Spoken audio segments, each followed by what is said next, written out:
Hello and welcome. Today, we're tackling one of the most important topics for any business that wants to grow, innovate, or simply stay resilient: raising capital. Should you take on debt, bring in equity partners, or mix both? I invite you to connect with me on LinkedIn to continue this discussion. For now, let's dive into the world of financing strategies and discover which approach suits your business best. To set the stage, let's briefly walk through what we'll be covering today. Here's our roadmap. We'll start with why raising capital matters, then explore the nuts and bolts of debt and equity financing. Next, we'll compare the two approaches side by side, examine key performance metrics, and explore some real-life case studies. Finally, we'll discuss strategic considerations for making the right choice and wrap up with a concise conclusion. Let's begin by understanding the importance of capital structure and how it drives business growth. In every phase of a company's journey, whether expanding, innovating, or stabilizing, access to the right capital fuels progress. Choosing between debt and equity isn't just a financial decision. It's deeply strategic.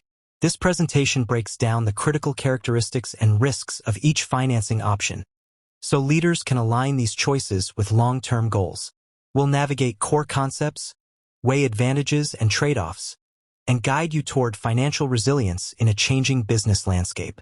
Now, let's dig into how debt financing fundamentally works and its role in supporting business ambitions.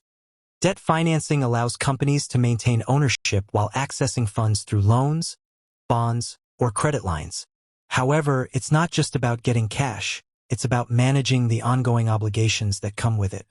Interest payments and principal repayments directly impact your cash flow and profitability, so careful budgeting and forecasting are vital. Leverage can supercharge growth, but too much debt puts your business at risk if things turn south. The right debt structure depends on predictable cash flow and your tolerance for risk. It's a balancing act, one that requires discipline and strategic planning.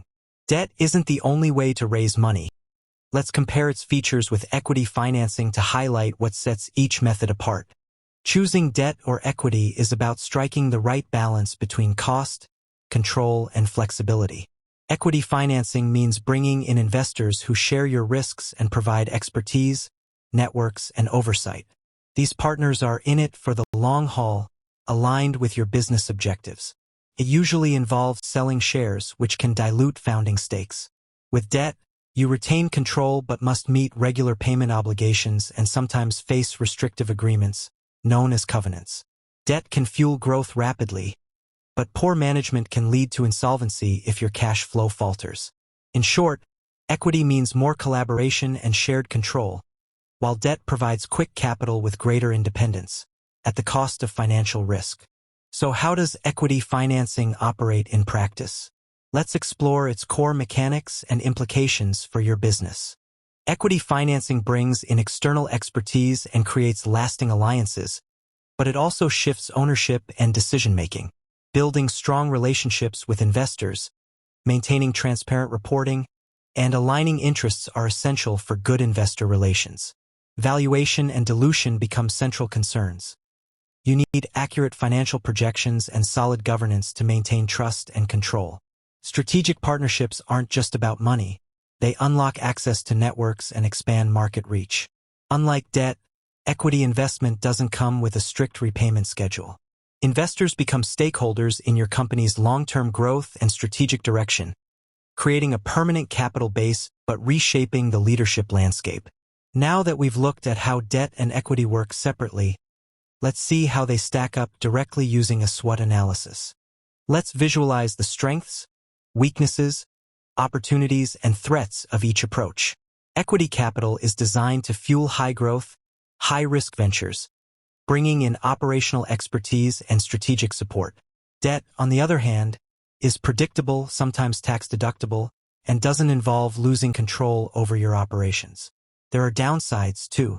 Over-leverage from debt can threaten your company's solvency during downturns, while equity dilution may chip away at your control over the business. Opportunities are ripe for both.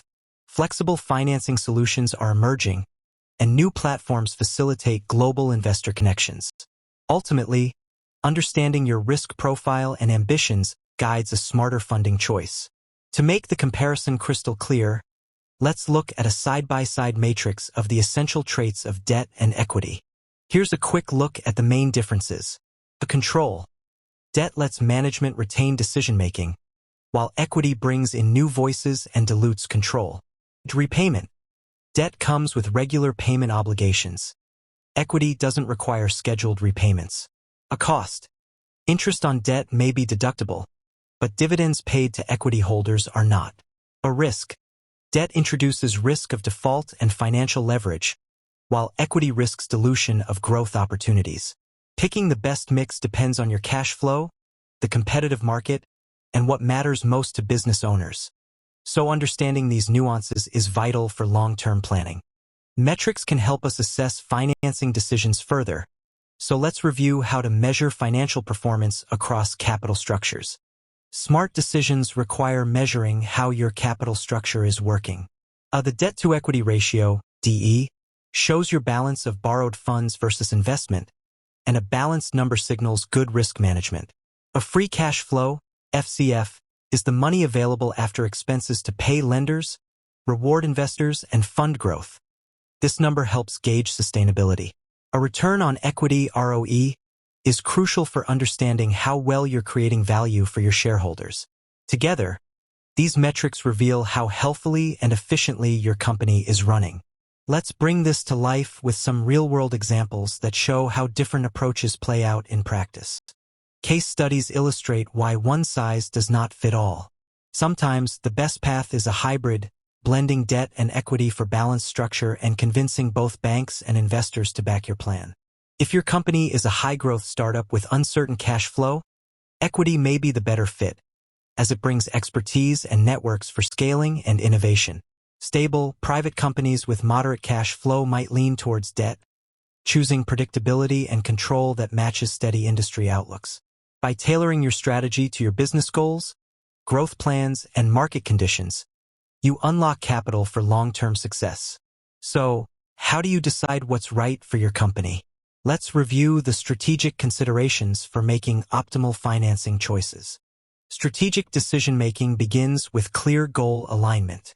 Understand what your company aims to achieve, whether it's conquering market share, launching new products, or driving innovation. Forecasting and scenario planning help anticipate future capital needs and prepare for evolving market changes. You should assess your risk profile, weigh the costs of capital, and ensure you have capacity for future fundraising.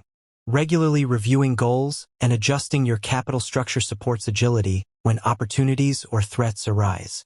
Let's look at the journey of raising capital, broken down into clear stages for effective execution and ongoing optimization. Embarking on a capital-raising journey means following 4 essential stages. 1. Plan. Lay out your capital structure strategy. Decide how much you need, select funding sources, and define terms that fit your priorities and constraints. 2. Execute. Secure capital through the best available channels, making sure every agreement is properly documented and compliant. 3. Assess. Continuously monitor your capital structure. Build strong relationships with lenders and investors, and make regular reviews for alignment with broader strategy. 4.